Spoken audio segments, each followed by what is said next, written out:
This is Winslow's progress with lunging, so I'm just going to kind of go over the lesson and critique it a little bit and see the different things that I would do, like that I would change. So, um, again, slower sequencing. I'm doing it way too fast. Like I just brought my hand up and then immediately went to swinging, and I could have just slowly brought my arm up, paused, then lifted my rope, then swung it, then swung a little closer. Like there was definitely lots of options to not be so fast with that, and that would have helped like pay attention to his face and his ears and his neck there and his tail here, all signs of him being unhappy. Um, but yeah, I could have had lots of opportunities to be a lot more subtle with my, in this case, it would be my cues, and pressure, but that would have made him a lot less like stressed in general because when you're using negative reinforcement, they're trying to get away from something or that make something not happen, and I'm not really giving him a big enough opportunity to get away from something. So it's getting into the positive punishment where I'm like adding in the touch of the rope, so smack him on the shoulder, something like that. So I don't want to just abruptly add that in. If I want to be using a more gentle form of negative reinforcement to where I can just you're going to put pressure on, but it's just not quite as much and give them plenty of opportunity to escape that.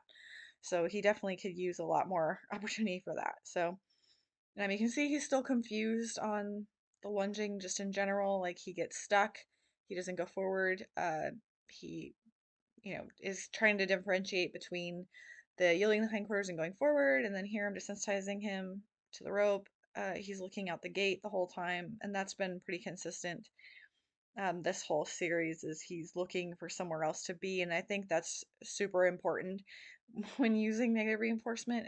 It causes a lot of problems with horses as there's too much pressure. They'd rather be somewhere else. It's just not fun for them. And then that's where you get all those behaviors that we don't want to see. The looking is just a precursor to a lot of other things. So here, again, when I sent him off, way too much pressure. He wants to turn back the other way. You can see his ears pinned head up. Um, Again, more pressure. He doesn't want to leave the gate. Ear pins. He rushes back to the other side. But yeah, because he's wanting to be by the gate, and then like he'll look out the gate. He's telling me he'd like to leave. But then those behaviors can turn into bucking at the far side of the arena because he's afraid. Um, Not refusing to move away from the gate or rearing because he doesn't want to go forward away from the gate. Bolting back to the gate. Lots of behaviors. That's their root cause is wanting to go somewhere else, and it just gets magnified when we don't pay attention until we finally do with those large behaviors. So I'm asking him to trot. This is a pretty short lead rope, and Winslow's a pretty not so forward horse. Like he doesn't move, he doesn't really have that desire as much. And the footing in this particular arena is really deep, so it's kind of all working against me in this scenario.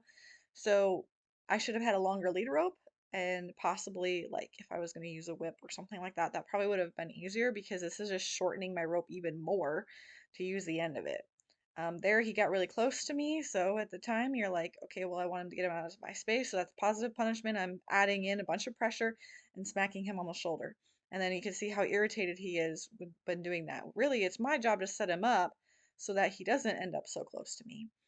It's getting him to his hindquarters straight, and then either having him back up or me backing up enough, and then sending him out either direction on the lunging circle. And really, you can pretty much catch that within the first step or two. When they're taking a step forward towards you, you can just stop them and redirect them, or at least try to. Within that first step, if they're taking a step to the side with either front leg, then you know they're going to go out onto the circle. But if they're going forward, you know they're going to be too close. So that's really my telltale sign of that. So again, lots of desensitizing here because I'm hitting him with the end of this rope, telling him that this is fine, but then at the same time, a couple seconds later, I'm telling him that it's going to bite you when I'm hitting it with it. So that's why with these types of training, it has to happen so much. And why would he trust me with the rope? Because in his perspective, it's the rope's constantly biting him. I'm constantly hitting him with it, and then going back and desensitizing, which is probably not even what I'm doing at this point.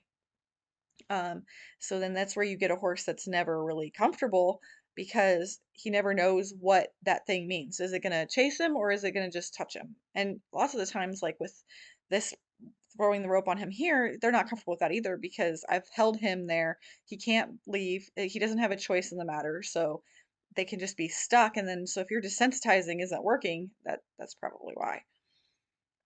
Definitely like showing the horse the rope in this example at a lower level, taking it away, letting them rest. Lots of that. You can see his little jump there away from the gate. That's kind of one of those things where he can start escalating that behavior to a bigger one. So I just wanted to point that out. But yeah, if we did this a little bit better, we could do just a little bit of the rope, a little less intensity. At this point, I have a lot of intensity, like sending him off here, too much intensity. Same thing with the desensitizing, way too much desensitize or intensity. Could have brought it way slower, taken it away, letting him think, because that's part of the negative reinforcement is just bringing the scary thing and then taking it away. So like once you relax, it'll go away. Um, but yeah, just way too much. You can see when he yields his hindquarters, his head comes up, his neck is tense. So again, mechanically not the best thing in the world. And again, a lot more desensitizing here. He's still worried about the rope. You can see like his head and neck still up. I think I'm taking away at this point when he blinks his eyes or like takes lowers his head and neck, and which is not awful. But I would definitely just bring in the rope at a lower intensity. So because yes, he is probably possibly relaxing a little bit with those behaviors, but just not a lot. And then you can see here again, as soon as that rope goes on him, he's got his head up, he's switching his tail, he's looking out, all annoyance, like, or wanting to be somewhere else. Looking out the window over out the gate here. He'd like to leave. It really would be pretty interesting if I just took off the lead rope here and see where he'd like to go. Again, way too much intensity. Head up, tail swishing. I could have been a lot gentler. Head shake there. He's swinging his shoulders out to the outside of the circle, so mechanically not great for him. Physically, same thing here. You can really see his shoulder push out there. Ears pinned, head up, tail swishing. He's looking out the gate again. Because this is all still pressure. Like even this desensitizing here that I'm, supposedly doing, um, is putting pressure on him because he's been afraid of it since the beginning. Like in those very first videos when I desensitized him to the rope, I'm just flooding. I'm just holding him there and, not letting him leave until he stops responding. And that's still what's happening now. So, you know, sometimes this is called something it's not. So they'll be like, okay, well, we're desensitizing him. He's getting a break. And oh, it's a rest time for them. But really, like, yeah, he might be able to catch his breath, but he's still afraid. He's still afraid of the rope. He'd still like to be somewhere else. This is still applying pressure to him. So that's an important thing to understand as well. So this is a little bit better. Then it's not. I was going to say I gave him a little bit more time to respond, but then put in a tons and tons of pressure because he went the wrong way. I could have just held the rope there and waited for him to go the other direction. Um, it didn't need to be quite that much of a battle. That's the other thing with specifically natural horsemanship. It's like always, oh, the horse must respect you, the horse, you must win, and all this stuff, and that's just all crap. We don't need to win anything. This isn't a game. We're supposed to be creating a bond with this horse, and all I'm doing is chasing around him, scaring him.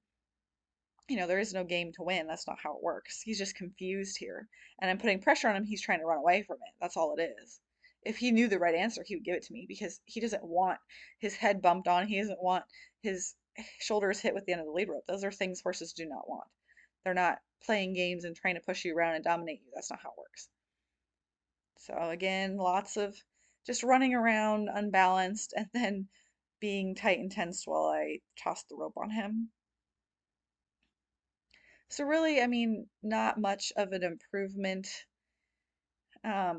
with the lunging. I'd say like he is trotting now versus what he was doing before. He might be sending a little bit better, but yeah, he would be a lot better if I wasn't so intense at this point. So like if I wasn't putting so much pressure on him, I think he would have made a lot more progress. And definitely if I was using some clicker training, he would have made a lot more progress. But then we wouldn't have this critique of it. So that was better. A better send off, but you could still see he's pretty upset about it. Lots of tail swishing, just kind of like leaving really quickly, swinging his shoulders out, more tail swishing, head up, ears back, like that head swing, like he's still afraid of that rope coming at him. So you've seen me, what we call desensitize. I'm going to refer to it as that. It's not necessarily, but not the process that I do now, but he's still afraid of this rope. Like I've done this many, many times throughout this video. He's still afraid of it. So it's clearly not working. Like that's not, if you're desensitizing properly and it's happening over time, the horse should be less afraid of it. If the horse isn't less afraid of it, then it's just not working. So, and the reason it isn't is because I'm still using this rope to hit him. So obviously he's like, now he's just confused. When's it going to hit me? When's it going to just toss over me? Which is probably still scary for him. So, like just approaching it gently, more gently. Like I could get to the point where I run up and toss the rope over him, but that's probably not where I should have started. So a little bit better send off. Still using the end of my rope a little bit too much. You can see his tail swishing in response to that. And that, yeah, lots of the same there. So we have a lot to work on, but a lot of things that were there to critique and fix later on and hopefully understand why they don't work.